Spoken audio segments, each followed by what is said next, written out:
یہ جو بندہ ہے نا، اس کو دیکھ کر مجھے شیخ سعدی رحمہ اللہ کا ایک واقعہ یاد آتا ہے جو انہوں نے گلستان میں ذکر فرمایا ہے، اور میں نے 3-4 سال پڑھائی ہے تو مجھے وہ واقعہ یاد ہے کہ شیخ سعدی رحمہ اللہ بیان کرتے ہیں کہ وہ اپنی اسٹوری بتاتے ہیں۔ وہ کہتے ہیں کہ میں نے گانا سننا کیوں چھوڑا، اور میں نے گانا سننے سے توبہ کیوں کی، اور میں نے یہ فیصلہ کیا کہ آج کے بعد میں کبھی گانا نہیں سنوں گا۔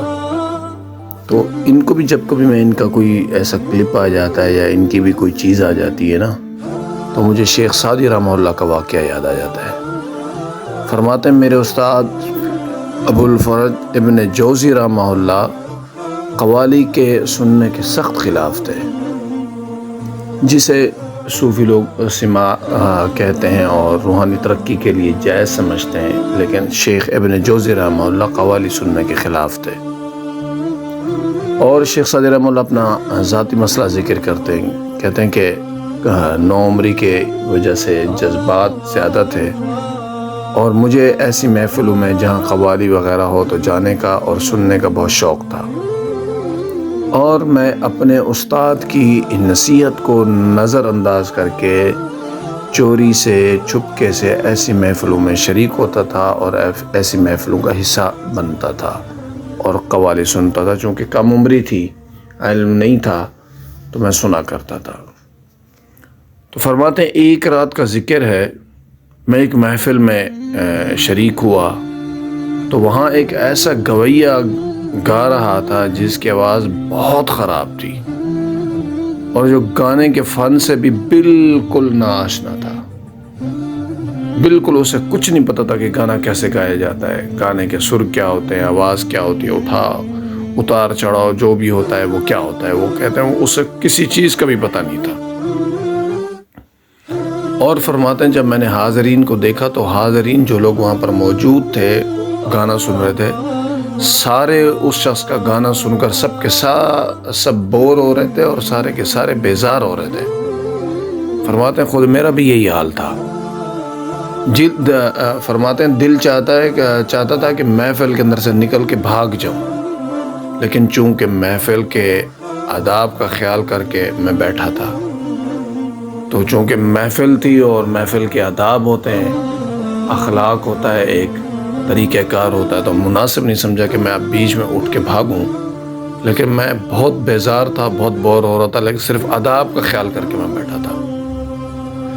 فرماتے ہیں خدا خدا کر کے اس بد آواز گویے نے جب گانا ختم کیا اور لوگوں نے پھر اطمینان کا سانس لیا، اور جب گانا ختم ہوتا تھا اس دور میں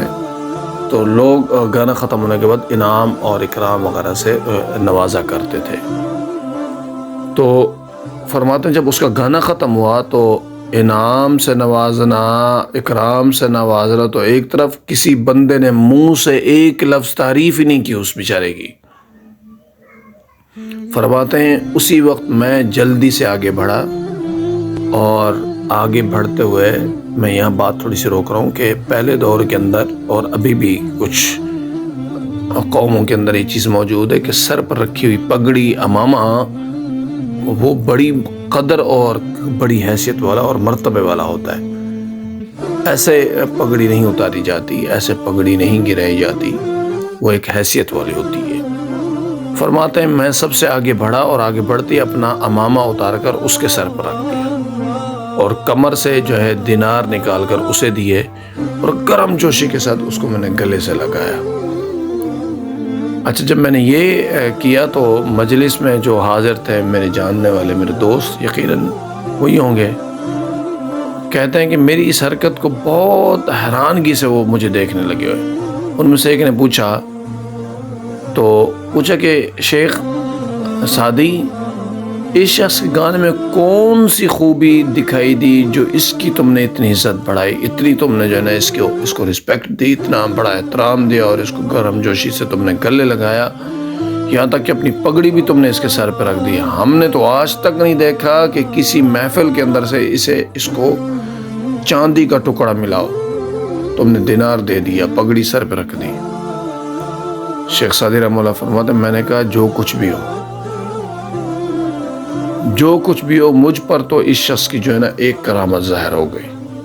لوگوں نے پوچھا وہ کیا؟ فرماتے ہیں میں نے جواب دیا میرے استاد محترم علامہ ابن جوزی رحمہ اللہ نے مجھے بارہا منع کیا ہے، کئی بار انہوں نے مجھے منع کیا کہ اس قسم کی محفلوں میں جس میں گانا ہو قوالیاں ہوں شریک نہ ہوا کرو، اس قسم کی محفلوں سے دور رہا کرو، لیکن میں حضرت کے حکم کو جو ہے ان کے حکم پر عمل نہیں کرتا تھا۔ الحمدللہ آج اس شخص کا گانا سن کر میرے دل کی حالت بدل گئی، اور آئندہ میں کبھی بھی کسی بھی سماع کی محفلوں میں، گانے کی محفلوں میں، قوالی کی محفلوں میں کبھی بھی شامل نہ ہوں گا۔ اور اس محفل کے بعد شیخ سعدی رحمہ اللہ نے ان سماع کی محفلوں کو ہمیشہ کے لیے چھوڑ دیا۔ آخر میں ایک شعر بھی انہوں نے فارسی میں ذکر کیا ہے جس کا ترجمہ ہے، فرماتے ہیں اچھی آواز بھی انعام ہے اس خالق کی، اچھی آواز بھی انعام ہے اس اللہ کی، جب بھی کانوں میں پڑے تو دل کو لبھا لیتی ہے، دل کو سکون دیتی ہے، دل کو چین دیتی ہے، دل کو راحت دیتی ہے۔ گانے والا جو برا ہو تو حجازی لے بھی سننے والے کی سماعت پہ گراں ہوتی ہے۔ جب آواز ہی بیکار ہو، پھٹی ہوئی آواز ہو، گلا پھٹا ہوا ہو، تو ایسے بندے کی آواز جو ہے نا وہ سننے والے کے پر کی طبیعت پر بہت بھاری اور گراں گزرتی ہے۔ تو اس بندے کو بھی جب میں دیکھتا ہوں تو میرے خیال سے شیخ سعدی رحمہ اللہ کی طرح بہت سارے لوگوں کو جو ہے وہ عمل کرنا چاہیے، اور اپنے آپ کو جو ہے وہ سماع کی محفلوں سے، گانے اور قوالی کی محفلوں سے دور کر لینا چاہیے۔